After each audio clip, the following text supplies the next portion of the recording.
자, 이번에는요, 유한타증권 박진희 부장 함께합니다. 부장님 어서 오세요. 네, 안녕하세요. 네, 어서 오십시오. 반갑습니다. 지난주 어디에서 무엇을 어떻게 왜 안 오셨던 겁니까? 좀 지점에 좀 행사가 있었습니다. 아, 그래요? 그래가지고, 네. 한잔하셔야죠. 아, 그렇군요. 네. 저는 어디 놀러 갔다 오신 줄 알고요. 좋습니다. 자, 그러면 오늘 시장. 네, 오늘 시장 전체적으로 한번 좀 살펴볼까요? 네. 네, 제가 나오는 날마다 항상 시장이 폭등했었는데 오늘은 좀 아니네요. 그렇죠. 오랜만에 나왔더니 조금 조정을 받았습니다. 뭐 오늘 다들 시장 보셔서 아시겠습니다만은 지난주에 좀 시장 고점 찍은 뒤부터는 계속 좀 힘이 빠지는 모습인데요. 일단 그동안 좀 에너지 좀 강하게 발산을 했었기 때문에 지금 조금 쉬어가는 구간이라고 보시면 좋겠습니다. 그래도 일단 테마 섹터는 좀 강한 편입니다. 네옴시티 테마가 처음에는 이제 뭐 감리업체들 중심으로 움직이다가 이제는 뭐 다 지금 돌아가면서 움직이고 있습니다. 네옴시티 관련주들이 최근에는 뭐 보시면 아시겠습니다만 무슨 탄소 포집, 그다음에 수처리 뭐 이런 쪽들까지 좀 돌아가고 있는 모습 보실 수가 있겠고요. 이제는 그 5G도 거기 관련주로 이제 좀 올라오는 모습. 오늘은 좀 조정받았습니다만은 네, 올라오는 모습 좀 나타나고 있습니다. 뭐 예전부터 저희가 뭐 전력선, 뭐 배정, 송전 이런 얘기 말씀드렸었는데 그런 쪽들 상당히 좋습니다. 지금 건설 기계 섹터주들이 지금 최강입니다. 그런 모습들 나타나면서 오늘 네옴시티, 우크라이나 뭐 재건 이런 관련주들, 그래서 특히 이제 인프라 투자 관련주들이 좀 강세를 이어갔고요.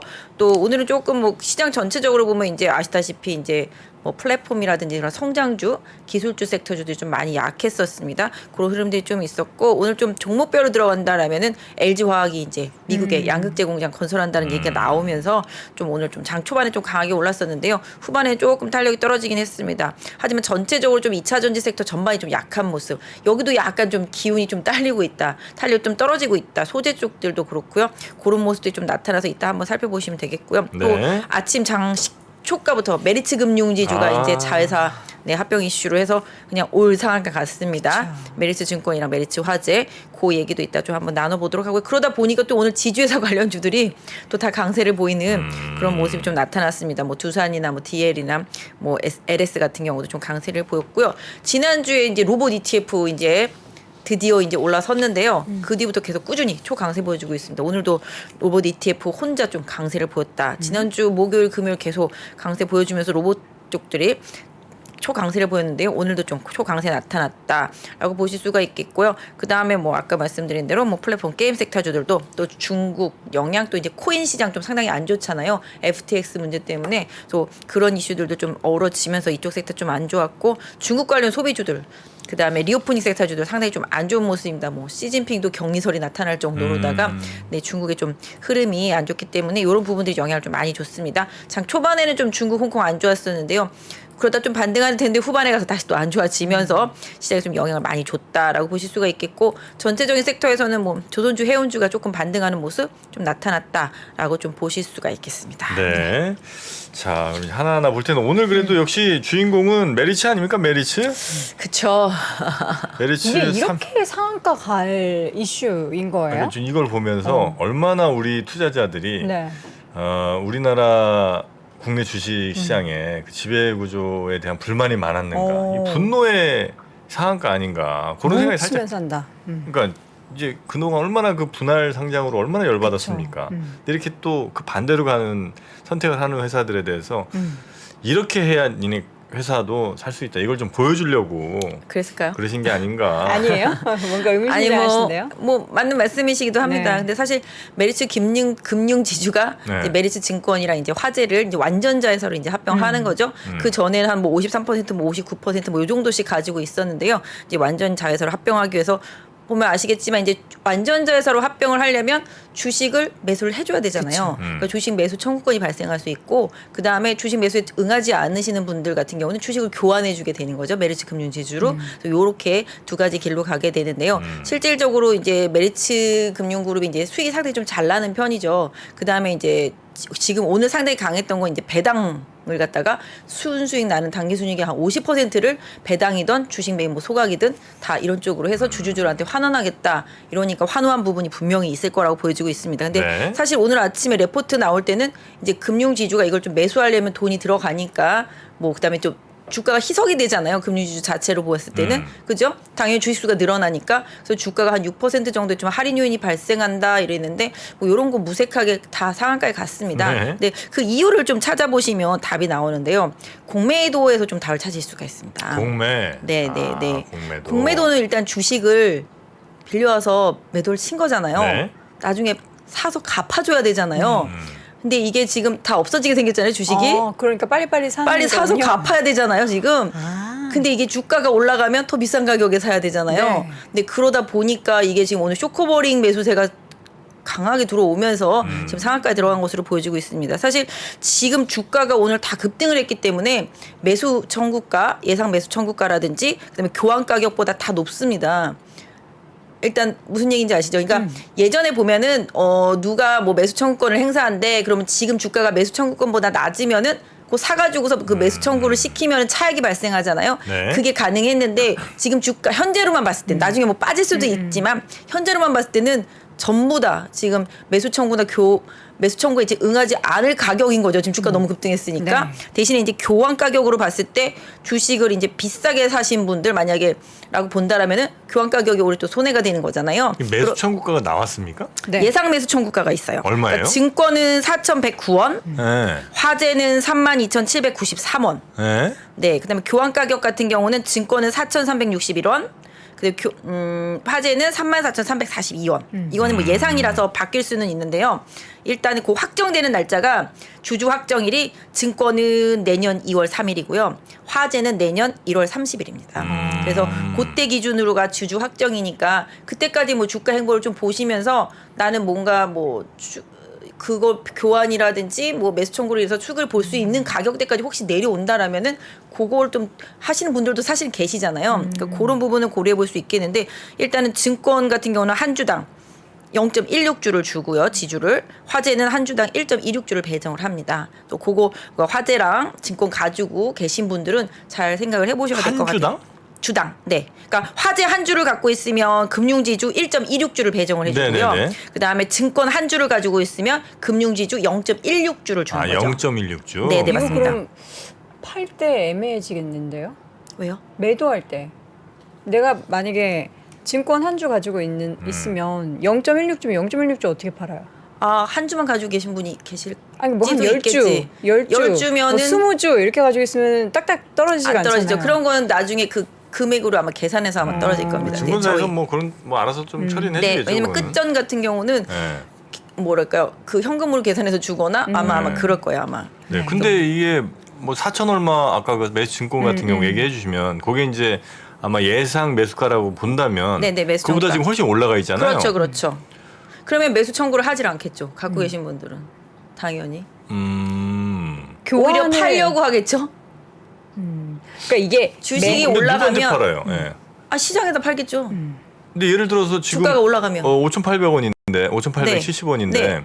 4,500원에 산다. 매수 청구가다. 근데 나는 그 가격에 못 팔잖아요. 5,800원에 들어오면 아니 그러니까 그렇게 사시는 분이 없을 없어야죠. 거다. 없어야 된다. 없어야죠. 그렇게 반대, 사시면 반대. 손해죠. 당연히 손해죠. 그러니까 실질적으로 지금 메리츠 화재나 증권을 매수하려면은 이 교환가액이나 매수 청구가액보다 낮게 사야지만 이득이 발생하는 상황이기 때문에 지금 주가가 너무 급등해 있는 상황이기 때문에 신규 매수는 제가 봤을 때는 이거는 안 아닌 되는. 거라고 생각을 하고요. 뭐 물론 이 가격은 변할 수 있습니다만은 예상 가격은 가격이니까. 가격은 변할 수 있습니다만은 신규 매수는 제가 봤을 때는 이득이 거의 없는 상태잖아요. 그걸 보고 들어갔다면 이건 말이 안 되는 가격이네. 그죠? 그죠. 예상 가격이 예를 들어 4,500원인데 5,870원까지 이렇게 올라갔다는 거는 근데 또 시간이 또 좀 있으니까 내년 그 사이에 2월 좀뭐 가격이 변동성이- 올라갈 거라 네. 생각하고 매수 뭔가 가격이 올라갈 수도 있고, 아니 그러니까 이게 매수 청구가가 사실은 올라가면 회사 입장에서는 돈이 더 많이 들어가잖아요. 그러니까요, 예. 그렇기 때문에 회사 입장에서는 그 매수 청구가를 올라가지 못할 수 있는 요인을 뭐 만들어낼 수도 있고 주가가 뭐 눌릴 수도 있긴 한데 기본적으로 일단 주가가 오늘 급등한 거는 아까 말씀드렸던 대로 그 쇼커버 영향이 가장 컸다라고 보실 수가 있겠고요. 실질적으로는 옛날부터 이게 좀 얘기가 있었었어요. 타이밍이 지금 맞아서 그런데 사실 메리츠 이제 금융 지주 입장에서 보면 대주주가 이번 건으로 인해서 자기 지분이 희석이 되잖아요. 그죠? 희석은 되지만 배당 성향이 확 올라가니까 오히려 희석된 것보다 배당을 더 많이 가져갈 수 있기 때문에 대주주를 위한 거 아니냐라고 얘기들도 사실 있었었는데 뭐 근데 어차피 대주주도 좋고 또 주요 주주들도 일반 주주들도 좋을 수 있는 성향 같은 다 윈윈할 수 있는 거니까 뭐 낫긴 한데요. 일단은 예전부터 조금 배당을 좀 대주주들이 많이 갖기 위해서 이런 거를 계속 좀 계획해 왔던 게 아닌가라는 뭐 시장 좀 얘기들도 있습니다. 그래서 그런 부분들 좀 참고해 보시고 아까 말씀드렸던 대로 이거 뭐 배당 나중에 많이 준다고 막 무턱대고 막 이거 다 합병 끝나기 전까지는 요거 가격 좀 잘 보시면서 하셔야 될 것 같아요. 분명히 뭐 교환 가격이라든지 그다음에 매수 청구가는 좀 변할 수 있겠습니다만은 뭐 지금 주가 너무 급등해 있으니까 그거에 맞추기는 상당히 좀 쉽지 않을 거라고 생각을 하거든요. 그래서 그런 부분들 좀 생각해 보실 수가 있으니까 그런 거 좀 내년에 아까 또 날짜도 많이 남았습니다. 그러니까 그런 거 좀 고려하셔서 투자하시는 게 좋겠고 개인적으로는 좀 이번에 좀 공매도 쇼커버 때문에 주가가 많이 올라오면 네. 이건 뭐 그냥 개인적인 생각인데 좀 차익 실현을 한번 하시고 좀 다시 좀 냉정을 찾으실 한게 필요가 있지 어떨까? 않을까. 네. 네. 네. 알겠습니다. 자, 그럼 오늘 메리츠 이야기 이 정도로 하고요. 다음은 로봇. 어디요? 로봇. 로봇.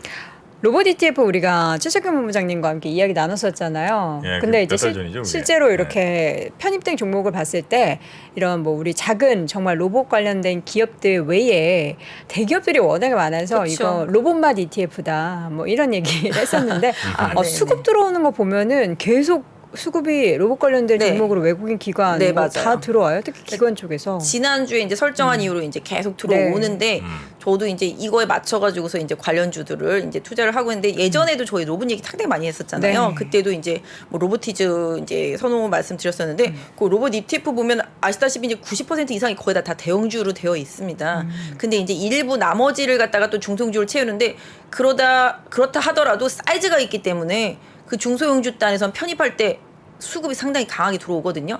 그러다 보니까 그 가장 큰 수혜가 이제 뭐 로보티즈가 본다. 그래서 로보티즈가 최근에 좀 많이 올랐고 뭐 레인보우 로보틱스 그다음에 뭐 SPG 뭐 등등 뭐 많이 올라왔습니다. 근데 사실 이 로봇 ETF라는 거는 장기적으로 봤을 때 좀 긍정적으로 보실 필요가 있는 게 바닥에서 상당히 사실 로봇 관련주들이 많이 올라오긴 했습니다만은 그런 거잖아요. 지금 경기가 침체로 갈 것 같다. 기업들은 감원을 계속한다. 그다음에 임금이 계속 오르잖아요.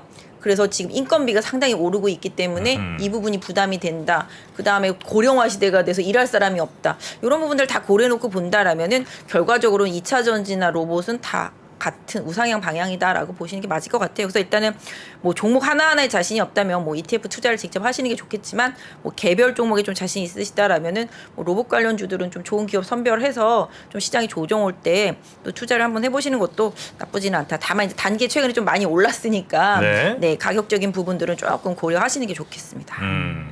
그 2차 전지는 요즘 네. 힘을 그렇게 잘 못 쓰는 것 같습니다. 맞습니다. 지금 일단 환율이 어느 정도 이제 많이 급락하다가 다시 좀 급반등한 외국인들이 조금 지금 관망을 하고 있습니다. 시장 매수를 안 하고 있어요. 오늘 전반적으로 아침에는 외국인이 뭐 양시장 다 매도하다가 막판에 이제 거래소는 매수로 전환해서 마감이 되긴 했는데요.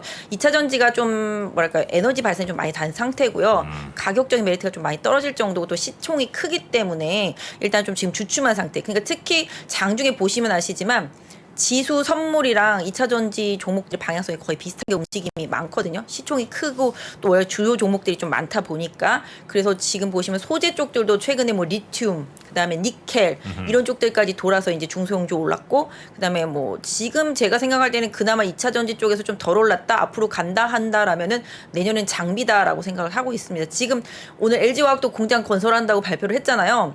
그렇기 때문에 지금 이제 미국에 뭐 한다 조인트 벤처 한다 공장 건설한다 증설한다 얘기는 계속 나왔지만 이제 해야 되는 거잖아요. 그러다 보니까 이제 2차 전지 장비 쪽들 이런 쪽들이 꾸준히 좀 실적 면에 있어서는 좀 나올 가능성이 높고요. 사실 오늘 보시면 LNF가 많이 빠졌어요.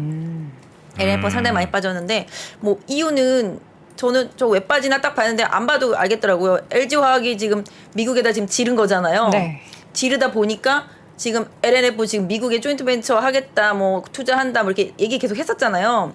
근데 이 부분이 이제 LG가 먼저 지르고 들어가니까 미국에서 이제 경쟁으로 봤을 때 좀 너무 뭐랄까 LG화학이 세게 나가니까, 왜냐면 LG화학이 이번에 투자한 게 한 4조 정도 되거든요.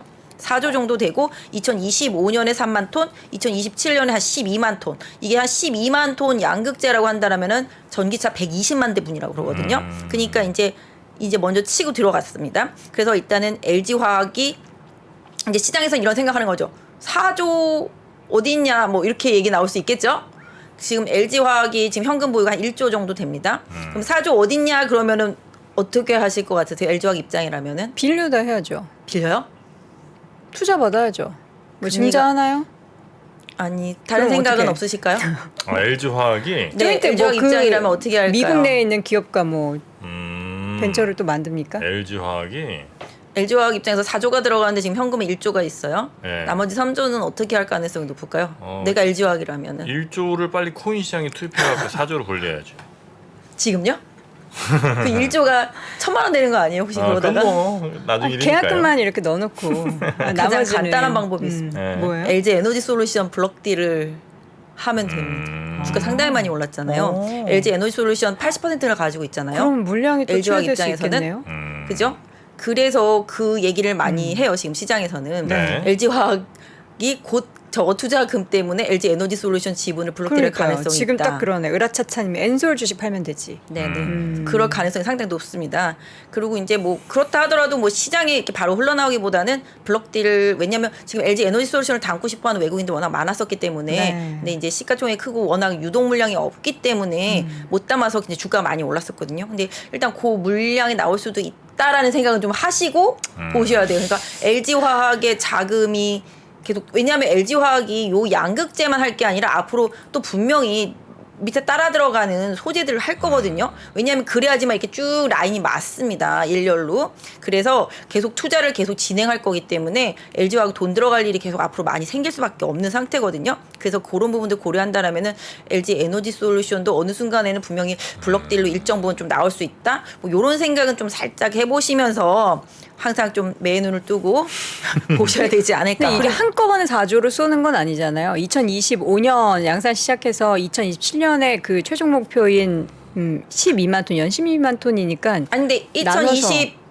2025년에 네. 완공을 목표로 하니까 지금부터 그럼 써야지. 처음에 쏴야 돼요? 계속 쏴야죠. 쏴서 지어야죠. 땅 사고 짓고. 테네시라고 그러잖아요, 지금. 그러니까 거기 부지 확보하고 이제 공장 지어야 되니까. 그냥 돈은- 시장에 내놓지 설마 않겠죠? 뭐 아, 블록딜 절대 하겠죠. 예. 그거는 아니고요. 블록딜 그렇겠죠. 그냥 시장에 내놨다가는 정말 나겠어. 총 맞습니다. 정말로. 그러니까 블록딜로 진행되는데 블록딜 물량도 뭐 바로 나오지는 않고요. 갖고 있고자 하는 쪽에다가 아마 시장 상황을 고려해서 나오지 않을까. 그래서 기본적으로 뭐 LG 에너지 솔루션 주가 변동성에는 뭐 심리적인 부분은 있겠습니다만 실질적으로 밖으로 나오는 물량이 아니다라면은 크게 주가에는 좀 연동하지 않을 가능성이 좀 높고요. 그다음에 LG화학 입장에서는 좀 돈을 또 쉽게 좀 확보하게 되니까 그런 부분들 계속 얘기 나오고 있으니까 좀 뭐 다른 오늘 그 얘기 나왔으니까 아마 내일쯤이면 그런 내용의 좀 레포트도 좀 나올 수 있으니까 한번 읽어보시고 네. 참고해 보시면 되지 않을까 싶습니다. 네. 그리고 코인 시장 때문인지 플랫폼 쪽 게임 쪽도 여전히 좀 안 좋은 것 같아요. 근데 미국도 그랬어요. 그러니까 요새는 좀 미국 시장에 관련 비슷한 것들 좀 많이 따라가는 것 같아요. 그래서 그런 쪽들이 좀 안 좋고 게임도 이제 지스타 끝나고 나니까 또 힘이 지스타 끝났어요. 네, 지난 아, 주말에 끝났어요? 끝났죠. 그러니까 좀 힘이 빠지는 모습인데 또 이제 아시다시피 그 FTX 문제부터 시작해서 코인 시장 너무 지금 안 좋잖아요. 그러다 보니까 또 코인이랑 관련 있는 게임주들도 좀 안 좋은 상태 속에서 뭐 최근에 좀 쇼커버 기운을 타고 많이 플랫폼 많이 올랐잖아요. 뭐 카카오 뱅크페이 막 이런 쪽들 엄청 올랐었기 때문에 다시 좀 조정이 들어가는 모습들이긴 한데요. 일단 전체적으로 지금 뭐 금리 인상, 뭐 우리나라도 지금 금통위 24일 날 한 0.25 정도 예상을 하고 있는 것 같습니다. 네. 그리고 뭐 미국 같은 경우는 이제 아시다시피 12월 13, 14일 날 한 0.5 정도 시장에서 좀 예상을 하고 있긴 한데요. 뭐 그러다 보니까 다시 또 이제 미국 시장도 여러 가지 경기 선행 지표라든지 뭐 이런 부분들 살짝 좀 부진하다 보니까 시장에서도 뭐 지금 약간 성장주들 쪽으로 조금 약간 매물이 나오고 이 성장주들이 뭐 실적에 대한 우려감 이런 부분들이 좀 같이 작용을 하고 있는데요. 개인적으로는 지금 이런 성장주들 플랫폼이라든지 뭐 게임이라든지 뭐 요새 컨텐츠들은 좀 많이 올라왔어요. 중국에서 뭐 우리나라 영화 옛날 거지만 그 홍상수 감독 네. 영화라고 해서 전 좀 의외더라고요. 뭔가 이제 한류 배우 이런 작품이 수출이 됐는 줄 알았는데 예술 영화 홍상수- 좋아하는 거예요. 중국에서. 그래서 되게, 네. 의외다. 네. 이런 생각이 그건 이제 좀 들었습니다.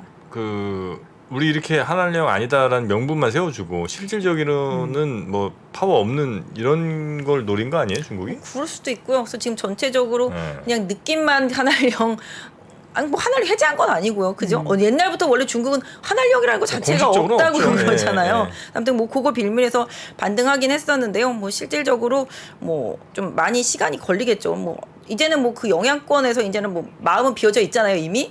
예, 뭐 나중에 좋아지면 더 좋겠지만 아무튼 뭐 그런 영향들이 있어서 좀 많이 빠지긴 했는데 기본적으로 뭐 플랫폼 섹터 같은 경우 너무 좀 과도하게 많이 빠졌던 부분들이 조금 최근에 반등으로 해서 가격적인 메리트가 좀 떨어지다 보니까 차익 실현 매물들이 좀 나왔는데요. 개인적으로는 지금 12월 달에 미국 이제 FOMC에서 금리 어느 정도 0.5 올리고 나면 내년도 지금 대충 예상하는 게 5%에서 5.25 정도? 네, 여기가 조금 끝이다라고 생각을 하고 있습니다.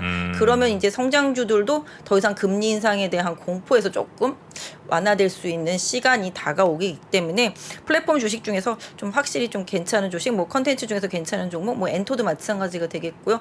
뭐 최근에 바이오도 좀 많이 올라오긴 했잖아요. 이렇다시피 좀 성장 섹터 내에서 좀 많이 망가져 있지만 좀 이제 바닥을 좀 드러내는 종목들 같은 경우는 잘 선별할 좀 필요가 있지 않을까. 특히 지금 보시면 뭐 플랫폼 이쪽만 안 좋은 게 아니라 중국 관련주들이 지금 다 안 좋잖아요. 또 봉쇄. 이게 중국이 되게 힘든 게 봉쇄를 하면은 지금 경기가 안 좋고 그래서 조금 풀어주면 다시 또 코로나가 늘어나고 그래서 이러지도 못하고 저러지도 못하고 지금 중국 많이 힘듭니다. 사실 오늘 우리 시장 흐름도 중국 에 있는 종목들 흐름 좀 많이 따랐거든요. 맞아요. 중국에서도 뭐 건설이라든지 이런 인프라 쪽들이 좀 좋았던 반면에 지금 오늘 우리나라 시장 약했던 종목들 다 그대로 약했거든요. 좀 그 부분들을 좀 따라가고 있는 상태에서 중국도 최근에 좀 부동산을 신경을 많이 씁니다. 그래서 부동산 쪽을 부양하기 위해서 되게 신경을 많이 쓰고 있기 때문에 이런 부분들을 좀 고려해서 좀 중국 시장 봐야 되는데 아무튼 중국은 지금 이러지도 못하고 저러지도 못하고 지금 테슬라도 중국에서 엄청 고전하고 있는 거 아시죠? 네. 가격을 깎아줘도 중국 안 팔려요? 네, 계속 깎고 있어요. 중국은 중국 그 자국 브랜드에 대한 그런 네. 충성심이 정말 큰 것 같아요. 못 사게 하는지는 모르겠는데 아, 약간 미국 테슬라 차니까. 사면 눈치 주고. 네네 그렇죠. 뭐 그런 거일 수도 있을지 모르겠지만 어쨌든간에 중국에서는 지금 테슬라가 계속 가격 인하 계속 들어가고 있는데 생각만큼 강력하게 매출이 많이 늘어나고 있지 않다고 합니다. 네. 사실 뭐 테슬라 어제 좀 많이 빠졌잖아요. 뭐 그런 부분들도 영향이 6% 없지는 넘게 않았을 것 빠졌어요. 같은데 뭐 최근에 뭐 리콜 영향도 사실 있긴 합니다만은 전체적으로 뭐 이제 머스크도 지금 트위터 인수하고 지금 정신 없잖아요. 예, 그렇다 보니까 좀 그럴 수도 있는데 실질적으로 중국에서 좀 밀리고 있다. 실질적으로 생각보다 많이 안 팔리고 있다. 가격을 계속 인하시키는데 지금 또 더 인하시킬 수도 있다는 얘기들이 도니까 중국 사람들이 또 선뜻 테슬라 매수를 안 한다고 그러더라고요. 차를. 그래서 그런 부분들이 좀 이어지고 있는데 뭐 봉쇄 영향도 상당히 좀 크죠. 뭐 애플도 마찬가지가 되겠습니다만, 그래서 이런 봉쇄 때문에 테슬라나 애플이 실적 면에 있어서 조금 부담스러운 부분들, 이런 부분들이 좀 생기고 있으니까 뭐 미국이나 우리나 중국 관련주들은 다 조금 힘든 것 같습니다. 그래서 네. 지금 오늘 뭐 소비주들도 사실 이번 주말에 블랙 프라이데이잖아요. 그렇죠. 그래서 다시 좀 기대감이 좀 있는 편인데 뭐 소비주들이 진짜 너무 부진한 모습. 근데 사실 저희 사무실에 있는 분이 어머니 드린다고 냉장고를 구입하려고 그러는데 원래 솔직히 냉장고가 이렇게 딱 인터넷에서 사면 오래 걸리는 거예요, 배달이? 그래요? 냉장고요? 냉장고는 바로 되지 않아요? 뭐 한 제작하는데 2, 3일 오래 되는 걸리는데요? 거 아니에요? 저도 그런 줄 알았는데 2주, 3주 기다리라고 아, 뭐 그러더라고요. 비스포크 막 이런 색깔 맞춤형 맞추고 뭐 막 이런 이런 거 거? 아니에요? 그런 거 아니고 LG 거였었는데 네. 뭐 2, 3주 기다리라고 그래서 그분은 그 2, 3일을 못 기다 2, 3주를 못 기다리겠다고 쿠팡에서 10만 원 더 주고 사시더라고요. 쿠팡은 한 3일이면 온다고. 그러니까 최저가를 이제 찾으셔서 주문을 했는데 그거는 이제 주문 근데 기간 대체로 지금 인터넷에서 주문하면 그렇게 걸린대요. 그렇군요. 그래서 나는 지금 재고 산더미 같이 있어서 막 주는 거 아니야? 막 그랬는데 또 그러게요. 막상 요새 막 그렇지도 TV도 엄청 많이 네, 그런 줄 알았는데 그렇지도 않은가 봐요. 음. 또 미국 같은 경우도 보면 의류업체들 재고가 엄청 많을 거라고 생각했는데 네. 생각보다 많이 없대요. 그 세일을 많이 안 해요. 그래서 네, 생각보다 의류 재고가 별로 네. 없대요. 많이 안 만든 것 같기도 해요. 그런 것도 올해 있죠. 워낙에 또 왜냐하면 작년에 재고가 네, 말씀하신 게 많았었으니까. 맞는 게 수요가 부진하면 공급을 줄어들게 돼 있잖아요. 근데 수요가 부진한 것보다 공급이 더 많이 줄어다 버리면은 나중에 물량이 딸리는 경우가 나중에 생길 수도 있어요, 분명히. 근데 어쨌든 간에 수요가 워낙 부진하다고 보니까 덜 만들고 안 만들고 이래서 미국 같은 경우도 의류 재고가 생각보다 그렇다. 뭐 얘기가 있습니다. 그래서 미국의 의류주랑 관련 있는 국내 업체들 같은 경우를 좀 생각해서 보시면 네. 좀 답이 되지 않을까 싶습니다. 네. 네. 조선이나 해운 쪽에도 뭐 이슈가 있었나요? 뭐 사실 특별한 이슈는 없지만 내년에 좀 조선이 많이 좋다고 그래요. 사실 그런 얘기 오늘 많이 나와요. 네, 오늘 내년이? 네. 왜? 뭐 그렇다고 그러더라고요. 그리고 뭐 수주도 빵빵 네. 터지고. 수준은 뭐다 받았잖아 이미. 근데 이제 예전에 네. 받았던 수주는 되게 저가 수주에서 맞아요. 그동안 뭐 실적이 별로 안 좋았는데 이제 앞으로 터지는 수주들은 마진이 좀 맞아요. 왜냐하면 빵빵하다. 그동안 우리나라가 좀 과다 경쟁이었어요. 거의 지살 조선주 가지고 깎아먹기도 계신 것 하고 같은데. 막 그래가지고서 좀 저가 수주를 해놨는데 근데 그 저가 수주 받았던 것들을 이제 슬슬 까나가고 이제 고가 수주 받고 또 고급으로 이렇게 받았던 것들 네. 그런 것들이 이제 만들어져서 이제 인도가 되기 시작하니까 그럼 인도까지는 아닌 것 같은데 보통 제가 봤을 땐 내년보다는 내후년이라고 생각하는데 레포트 나오는 것들을 보면 내년부터 엄청 좋다 그러니까 지금 저도 그 업황에 대해서 분석이 깊이는 안 돼 있어서 말씀 못 드리겠지만 뭐 애널리스트 분들이 좋다고 그러니까 뭐 좋은가 보다 지금 그러는 상태인데 자동차도 좋다 그랬습니다. 아, 연말에. 맞아요. 근데- 반도체는 슈퍼 사이클 얘기했고요. 네. 맞습니다.